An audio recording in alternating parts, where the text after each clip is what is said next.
ବେଶରେ ଫିଟାଇ କହୁଛି କୃଷ୍ଣ ପାଦେ ଦେଇଛି ତ ଆମ୍ବ ଡାଳ ଦେଇ ଶିକା ବେକା ତଇ ଯତନରେ ଟାଙ୍ଗି ଦିଅ ରଙ୍ଗ ଅବିରକୁ ମୁଣ୍ଡରେ ଲଗାଇ ନାଚେ ଗୌଡ଼ ପୁଅ ଆହା ମଥୁରା ଗୌଡ଼ ଗୋପର ଗୌଡ଼ ପାଳି ଧରିଥିବ ଭାଇ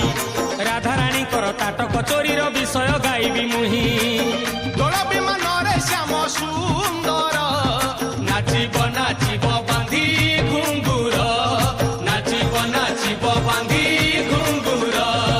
ନାଚିବ ନାଚିବ ବାନ୍ଧି ଘୁଙ୍ଗୁର ଗୋପ ଦାଣ୍ଡେ ବିମାନଟି ସୁନ୍ଦର ଦିଶିଲା ହରି ବୋଲ ହୁଳ ହୁଳି ଉଛୁଳି ପଡ଼ିଲା ଛୁଇଁ ଛୁଇଁ ବହି ଗଲା ମଳୟ ପବନ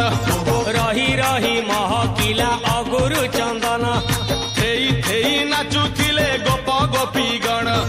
ସାହି ସାହି ବୁଲୁଥିଲା ନଗରୀ କୀର୍ତ୍ତନ ଚାହିଁ ଚାହିଁ ଉଡୁଥିଲେ ଶୁଆ ସାରି ଗଣ ଖାଇ ଖାଇ ଭୋଗ ବୁଲୁଥିଲେ କାହ୍ନୁ ଜାଣ ଗୋପପୁରେ ଘରେ ଘରେ ବୁଲିରେ ନୀଳମଣି ଖେଳୁଥିଲା ହୋଲିରେ ନୀଳମଣି ଖେଳୁଥିଲା ହୋଲିରେ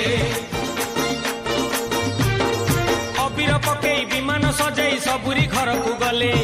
ତାଟକ କାହାର ଜଣା ପଡିଲାନି ସବୁ ଆଚମ୍ବିତ ହେଲେ ଶେଷରେ ସବିଏ ପ୍ରବେଶ ହୋଇଲେ ଚନ୍ଦ୍ରସେନା ଘରେ ଯାଇ ବିମାନ ଆଗରେ ତାଟକକୁ ଦେଖି ଆଶ୍ଚର୍ଯ୍ୟ ହୋଇଲେ ରାଇ ଆହା ବିମାନ ପାଖକୁ ନ ଆସି ନ ସେଇ ଘର ଭିତରେ ରହିଲେ ଲଳିତାକୁ ଡାକି ଅତି ଗୋପନରେ ତାଟକ ଆଣ କହିଲେ